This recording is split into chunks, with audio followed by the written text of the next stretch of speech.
السلام علیکم، welcome to the knowledge is power. تو آج لائیں آپ کے لیے ایک اور انفارمیشنل ویڈیو۔ تو ویڈیو کو لائک کیجئے گا، شیئر کیجئے گا اور چینل کو سبسکرائب کیجئے گا۔ تو چلیے بڑھتے ہیں ویڈیو کی جانب۔ اسلام کا ایک جرری دلیر ہے۔ اسلام کو ایک ایسا ثبوت اللہ نے عطا کیا ہے کہ یہودی کہتا ہے اگر 6 مہینے یہ شخصیت دنیا میں اور رہتی تو شاید دنیا میں کوئی کافر نہ بچتا۔ وہ ثبوت کون ہے؟ وہ حضرت عمر فاروق رضی اللہ تعالیٰ عنہ۔ میرے نبی پاک علیہ السلام نے فرمایا میرے بعد کوئی نبی ہوتے تو خطاب کے بیٹے عمر ہوتے۔ لو کان نبی بعد لکان عمر ابن خطاب، میرے بعد کوئی نبی ہوتے تو خطاب کے بیٹے عمر ہوتے۔ تاریخ کا حوالہ اٹھا رہا ہوں، ایک ورق الٹ رہا ہوں۔ اس عمر فاروق کو در رسول پر لانے والی، اس عمر کو اللہ کے گھر کی طرف رستہ دکھانے والی، اس فاروق اعظم کو دین کا سپاہی بنانے والی یہ کوئی اور نہیں ہے، یہ عمر فاروق کی ہمشیرہ ہے، یہ جناب عمر کی بہن ہے۔ بہن نے بھائی کی کایا ہی پلٹ ڈالی، بہن نے ذمہ داری کا احساس کیا، بہن نے ذمہ داری کا احساس کیا تو اس رنگ میں قرآن پڑھا کہ فاروق اعظم فرماتے ہیں میرے دل سے کفر دور کر کے مجھے رسول اللہ کا غلام بنا دیا ہے۔ بہن اگر ذمہ داری کا احساس کرے، بہن اگر ذمہ داری کا احساس کرے۔ حضرت عمر فرماتے ہیں، حضرت عمر کہتے ہیں میری ایک نوکرانی نے، کنیزہ نے کلمہ پڑھا، میں اسے دروں سے مارا کرتا تھا۔ میں تلوار لے کے گھر سے نکلا حضور کو شہید کرنے، تو مجھے کسی صحابی نے کہہ دیا تو حضور کو شہید کرنے جا رہا ہے، گھر کی تو خیر منا، تیری بہن اور بہنوئی بھی کلمہ پڑھ گئے۔ کہتے میں گیا، باہر دروازے پہ تھا تو میری ہمشیرہ اندر قرآن پاک کی تلاوت کر رہی تھی۔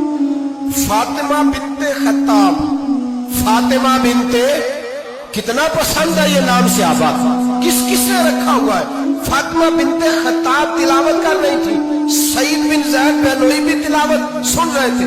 فرماتے میں نے قرآن سن لیا، دروازے پہ دستک دو جی، بہن نے دروازہ کھولا، قرآن پاک کے صفحے چھپا دیے، کیا کر رہے تھے تم لوگ؟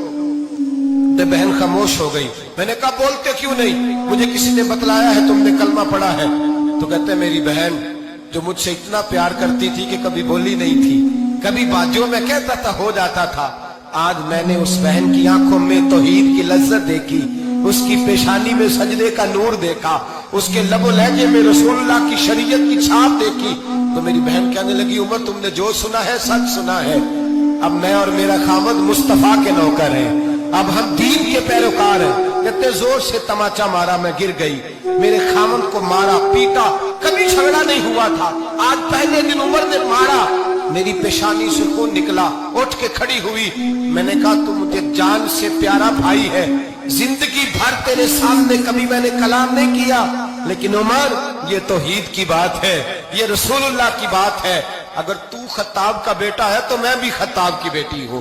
جس ماں کی چھاتیوں سے تو دودھ پی کے جرری ہوا ہے، میں نے بھی اسی ماں کا دودھ پیا ہے۔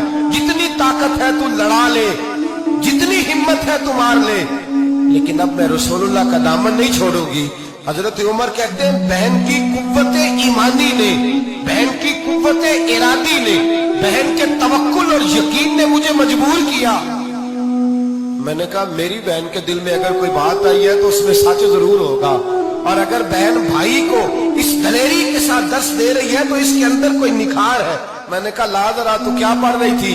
جناب عمر کہتے ہیں پھر بہن نے دلیری والا جواب دیا، فرمایا ایسے کیسے لاؤں؟ جا پہلے غسل کر کے آ، جا وضو کر کے آ، کپڑے بدل کے آ، یہ رسول اللہ کا قرآن ہے، یہ اللہ کی کتاب ہے، بے وضو بے غسل نہیں پڑھی جا سکتی۔ فرماتے میں غسل کر کے کپڑے بدل کے جو بیٹھا، بہن نے قرآن پڑھا، بہن نے قرآن پڑھا۔ اللہ کرے بہنیں بھائیوں کو قرآن سکھانے لگے، اللہ کرے بہنیں بھائیوں کو حدیث سکھانے لگے، اللہ کرے بہنیں اپنے بھائیوں کو رسول اللہ کے در پر جھکانے لگے، اللہ کرے بہن کہنے لگے آ جا مل کر کے دونوں دین کی۔ بہن نے قرآن پڑھا، فاروق اعظم رو رو کے نڈال ہو گئے۔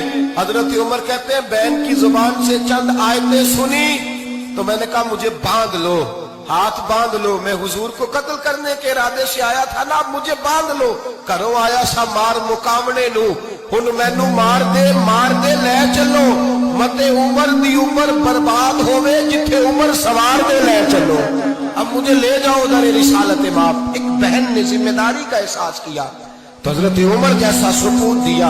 بہنیں اگر ذمہ داری کا احساس کریں, ذمہ داری کا احساس کریں, تو اسلام میں بہت بڑا انقلاب آ سکتا ہے.